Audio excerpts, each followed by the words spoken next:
राधे कृष्णा, जय जगन्नाथ। भगवान कभी ये नहीं देखते कि कौन अमीर है और कौन गरीब है। एक कथा आती है कि एक बार माँ लक्ष्मी ने मन में विचार किया कि मैं जगन्नाथपुरी में किस पर कृपा करूं, किसके घर जाऊं। तो पहला उनका विचार हुआ कि जो भगवान को शयन कराते हैं, उनके कपड़े बदलते हैं, उनको स्नान कराते हैं, उनकी सेवा देते हैं, मैं उनके घर जाकर के देखूं कि ये इस योग्य हैं या नहीं है। तो मैया चल पड़ी। तो जैसे ही मैया उन सेवकों के घर पहुंची तो माँ ने क्या देखा कि ना तो वो समय से स्नान कर रहे हैं, ना वो आचार विचारों से शुद्ध हैं, ना वो भोजन से शुद्ध हैं। यह देख करके मैया के मन में बड़ा क्रोध आया कि ये मेरे प्रभु की सेवा में हैं, जो सब कोई नियम नहीं है इनके लिए, ब्रह्म मुहूर्त में उठना नहीं है, भगवान का नाम नहीं लेना है, केवल सेवा और सेवा दे रहे हैं। ये देख करके मैया आगे बढ़ी। आगे किसके घर पहुंची? जो पुरी में झाड़ू लगाते हैं उनके यहाँ पहुंची, क्योंकि हमारे हिंदू धर्म में 4 वर्ण दिए गए हैं, 4 वर्णों की सेवा अलग कर दी गई है, लेकिन भगवान के दरबार में सब एक हैं। तो माया लक्ष्मी ने क्या देखा? माँ लक्ष्मी ने देखा कि जो झाड़ू लगाने वाला परिवार है, उस परिवार में तुलसी का वृक्ष आंगन में लगा हुआ है, आंगन में चौक पूरा हुआ है, ब्रह्म मुहूर्त में उठ करके स्नान ध्यान करके सूर्य को अर्घ दे रहे हैं, सुंदर सा मंदिर प्रभु का सजा हुआ है, शुद्ध शाकाहारी भोजन कर रहे हैं। यह देख करके मैया को बड़ी प्रसन्नता हुई, और प्रसन्नता हुई तो उसकी जो मालकिन है उनसे कहा कि जाकर के पटा लेकर के आओ, जिस पर मैं विराजमान होंगी। ये देख करके उस घर के लोग सभी हाथ जोड़ के खड़े हो गए, और खड़े होकर के उनके नेत्रों से अश्रुधारा बहने लगी कि आज हम पर बड़ी कृपा है, जो माँ भगवती साक्षात दर्शन देने के लिए आई हैं। उनको आसन दिया, और आसन दिया तो माता लक्ष्मियाँ भोजन करने लगी। उधर बलदेव जी महाराज उस समय पुरी का भ्रमण करने के लिए निकल पड़े। तो पुरी के भ्रमण करने के लिए निकले तो देखा क्या कि हमारे घर की बहू कहाँ भोजन कर रही है। जो पुरी में झाड़ू लगाते हैं उनके यहाँ बैठ करके हमारे घर की बहू या लक्ष्मी और भोजन पा रही है। यह देख करके बलदेव की नाक फूल गई, क्योंकि नाक कुछ कुछ लोगों के घर में फूलती है। फूफा हो, बुआ हो, जेठ जी हो, ननद जी हो, इन्हीं की नाक फूलती है। तो यह देख करके बलदेव जी वहां से चले गए। अब संध्या हुई। संध्या माँ लक्ष्मी ने भोजन बनाया तो बलदेव जी ने भोजन नहीं किया। दूसरे दिन माता ने फिर भोजन बनाया तो बलदेव जी ने फिर भोजन नहीं किया। लक्ष्मी मैया कहने लगी, देखो अपने भैया को समझा लो, भोजन काहे नहीं करते हो, रोज रोज काहे को सब लोग भोजन बिगाड़ के रख दे, कम से कम बताओ तो सही कि तुम भोजन काहे के लिए ना कर रही।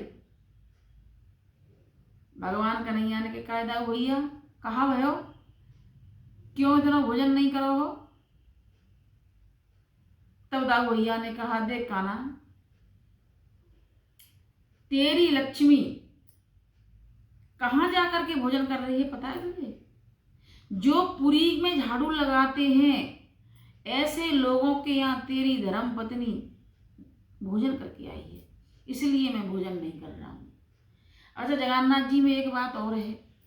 जगन्नाथ जी में जो भात बनता है ना, वो भात बनाने वाले उनके मन में लक्ष्मी रूपा भाव हो तभी भगवान ग्रहण करते हैं, क्योंकि माँ लक्ष्मी स्वयं भगवान के लिए भात बनाती थी।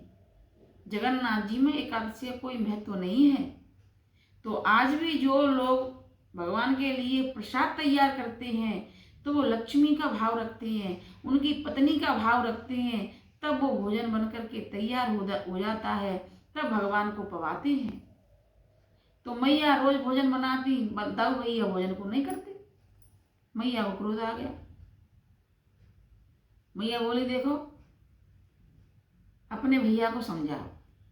अब भगवान क्या करें, बीच में फंसे हैं, इधर भैया इधर पत्नी, किसकी बात माने। दाऊ भैया बोले देखो लक्ष्मी जाए तो चली जाए, लेकिन हमें भोजन नहीं करना है। मैया लक्ष्मी बोली ऐसी बात है, चलिए कोई बात नहीं है।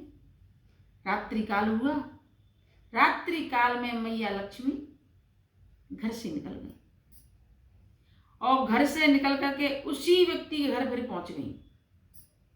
प्रभात हुआ तो देखा क्या कि भगवान जमीन में पड़े हुए हैं। जितने भी उनके आभूषण थे वो सब गायब हो गए। बलराम जी अपने बक्से को जाकर के खोला, बक्से में कोई आभूषण नहीं। दाऊ भैया बोले कना ये क्या हुआ। बोले भयो का, हमारी लक्ष्मी जी हमें छोड़ के चली गई, हमें कंगाल कर गई, और का भयो। अच्छा ऐसी बात है तो कोई बात नहीं है, 1-2 दिन में लौट करके आ जाएंगी, तब तक हम अपने हाथों से भोजन बनाते हैं। भोजन बनाने के लिए गए लेकिन व्यवस्था नहीं बनी। अब 1 दिन हुआ, 2 दिन हुआ, बोले काना क्या करें क्या, कहीं भिक्षा मांग करके खाते हैं। नहीं लक्ष्मी आई तो क्या हुआ, दोनों भैया भिक्षा मांगने के लिए चलने लगे। भिक्षा मांगने के लिए चलने लगे तो उन्हें कहीं भिक्षा में नहीं मिली। हालांकि भगवान सर्वव्यापी है, कुछ भी कर सकते थे, लेकिन दाऊ भैया को सिखाने के लिए कि हमारे यहाँ सब एक बराबर हैं, कोई ऊंच नीच का भेद नहीं है, यह नाटक भगवान कर रहे हैं। तो भगवान आगे बढ़े तो देखा कि एक घर में अथाह संपत्ति है, वो लोग कन्याओं के विवाह के लिए दान दे रहे हैं, भंडारे चला रहे हैं, लोग लाइन में लगे हुए हैं। ये देख करके दाऊ भैया ने कही काना ने कि नहीं रुक जाओ, कछु प्राप्त है जाए, भोजन की व्यवस्था है जाए। भगवान बोले ठीक है दाऊ भैया आप जैसा कहो। जैसे ही भगवान लाइन में लगे, लक्ष्मी जी को दया आ गई। नाथों के नाथ सर्वव्यापी परम ब्रह्म परमात्मा आज लाइन में लगने के लिए आए हैं। लक्ष्मी मैया ने कहा कि हे नाथ आप तो सर्वव्यापी हैं, आप सब कुछ कर सकते थे, आप यहाँ लाइन में लगने के लिए क्यों आए हैं। भगवान ने कहा देवी मैं तो आपको जानता हूँ, आपके गुणों को जानता हूँ, लेकिन कहीं शेषनाग की फुफकार से कहीं प्रेरणा आ जाए, इसलिए मुझे ये नाटक रचना पड़ा, इसलिए मैं यहाँ लाइन में लगा हुआ हूँ। तब मैया लक्ष्मी ने कहा कि हे नाथ मैं ये नहीं देखती कौन ऊंच है कौन नीच है, मैं वहाँ देखती हूँ जहाँ नित्य प्रतिदिन व्यक्ति स्नान करके भगवान को ध्याता है, सूर्य को अर्घ देता है, तुलसी की पूजा करता है, नित्य स्वच्छ वस्त्र पहन करके भगवान की सेवा में रहता है, मेरी कृपा हमेशा वही बरसती है। यह कहकर के तीनों वहाँ से अपने धामपुरी में आए। तब भगवान ने कहा दाऊ भैया ये तो हमारी एक लीला थी जो हमें आपको दिखानी थी। इस प्रकार माँ लक्ष्मी सब पर मेहरबान होती हैं।